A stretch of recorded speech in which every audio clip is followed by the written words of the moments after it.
विद्या निकेतन विद्यालय करिंजरा के द्वारा राष्ट्रीय स्वयंसेवक संघ के शताब्दी वर्ष में प्रवेश के उपलक्ष्य में सप्तशक्ति संगम कार्यक्रम के तहत मातृ सम्मेलन का आयोजक सार्वजनिक चौराहा सुवाला पर किया गया। इसकी अध्यक्षा श्रीमती अर्चना जोशी, मुख्य अतिथि श्रीमती वीना जोशी एवं मुख्य वक्ता विद्या निकेतन माध्यमिक विद्यालय बागीदौरा प्रधानाध्यापिका एवं विद्या भारती चित्तौड़ प्रांत विज्ञान प्रभारी श्रीमती पूनम सोलंकी के सानिध्य में किया गया। इस कार्यक्रम का शुभारंभ मां भारती के समक्ष दीप प्रज्वलन तथा मां शारदे की वंदना के साथ हुआ। अतिथियों का परिचय विद्यालय की आचार्य सुश्री खुशी टेलर ने किया।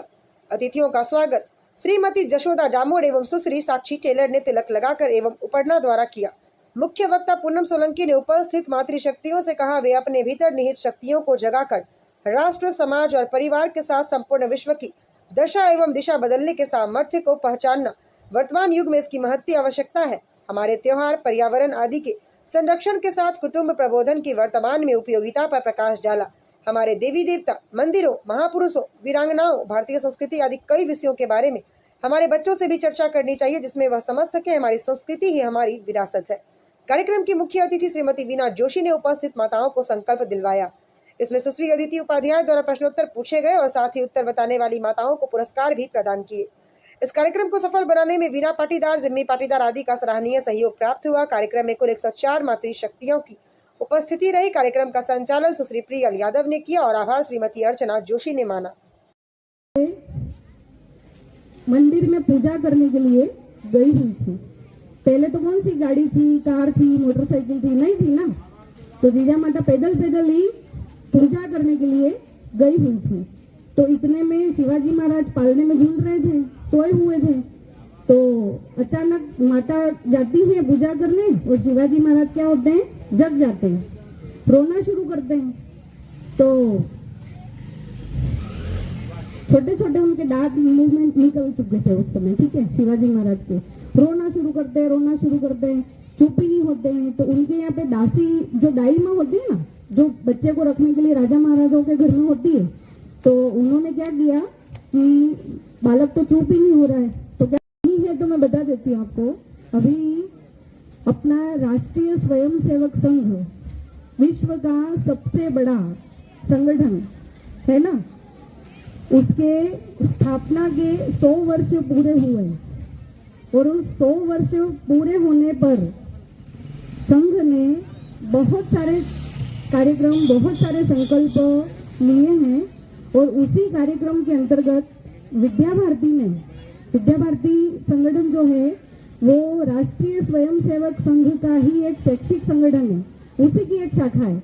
और उसी के निमित्त विद्या भारती ने पूरे देश में लगभग कई हजारों की संख्या में मातृशक्ति प्रबोधन का ऐसा कार्यक्रम लिया है, जिसमें हजारों माताएं वक्ता रहेंगी। आपने देखा यहाँ पे सभी दीदियों ने कार्यक्रम प्रारंभ किया है ना। वक्ता भी दीदी है, स्टेज पे भी दीदी है, संचालन भी दीदी कर रही है, गीत भी दीदी बोल रही है। और उपस्थित जो है सामने वो भी कौन है, मातृशक्ति है। तो संघ ने ऐसा क्यों सोचा, विद्या भारती को ये दायित्व क्यों दिया कि आप मातृशक्ति का प्रबोधन करेंगे। ऐसी करोड़ों माताएं अपने देश की इस विषय को समझने के लिए एकत्रित होंगी और इन छोटे छोटे कार्यक्रमों के माध्यम से ये विषय मातृशक्ति तक पहुंचाया जाएगा, ठीक है। तो इसी निमित्त आज हम सभी यहाँ पर सप्तशक्ति संगम ऐसे कार्यक्रम के लिए यहाँ उपस्थित हुए हैं। थोड़ा सा ध्यान से सुनेंगे तो आपको विषय पूरा समझ में आएगा।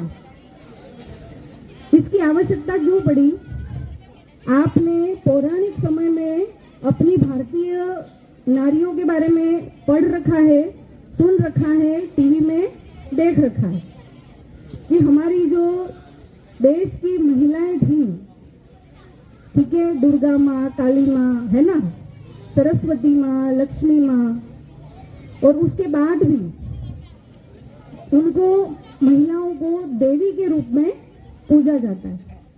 यत्र नार्यस्तु पूजन्ते रमन्ते तत्र देवता। कहा जाता है कि जहाँ नारी की पूजा होती है वहां पर देवताओं का निवास होता है। पूजा करने से मतलब ये नहीं है कि उसको आले में बिठाकर उसकी आरती करो।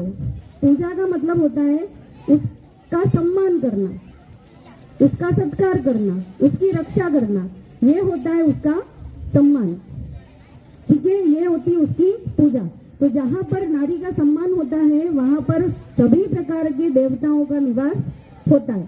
इसीलिए हमारे यहाँ पर नवरात्रि में 9 दिनों में किसकी पूजा की जाती है? कन्याओं की पूजा की जाती है, मातृशक्ति की पूजा अर्चना की जाती है। तो इसकी आवश्यकता इसीलिए पड़ी कि हम भारत की नारी हैं और कहीं हम हमारे गौरव को भूल नहीं जाएं। ठीक है, इसीलिए इस प्रकार के कार्यक्रमों को आयोजित करके हमें हमारा दायित्व याद दिलाने के लिए इस प्रकार के मातृ सम्मेलनों का आयोजन पूरे देश में विद्या भारती ने प्रारंभ किया है। महिलाएं जो होती हैं, अपन ने अहिल्याबाई का नाम सुना है, विजय माता का नाम सुना है, चेन्नम्मा का नाम सुना है, रानी लक्ष्मीबाई का नाम सुना, और उनकी कथाएं भी बहुत सारी हमने पढ़ रखी है। नारी के जो रूप होते हैं वो 7 रूप होते हैं। नारी के कितने रूप बताए गए शास्त्रों में? 7 रूप इसके बताए गए हैं। पहला जो उसका रूप है वो है कीर्ति यानी कृति। कृति से शिक्षा देने वाली नारी। एक उदाहरण मैं आपको बताती हूँ, कृति से नारी शिक्षा कैसे देती है। आपने जीजा माता का नाम सुना है? कौन थी जीजा माता? जीजा माता कौन थी? जीजा माता कौन थी, किसी को ध्यान में है क्या? शिवाजी की माँ थी। कौन थी वो? माँ थी। शिवाजी कौन थे? हिंदू साम्राज्य की जिन्होंने स्थापना की वो कौन थे? शिवाजी।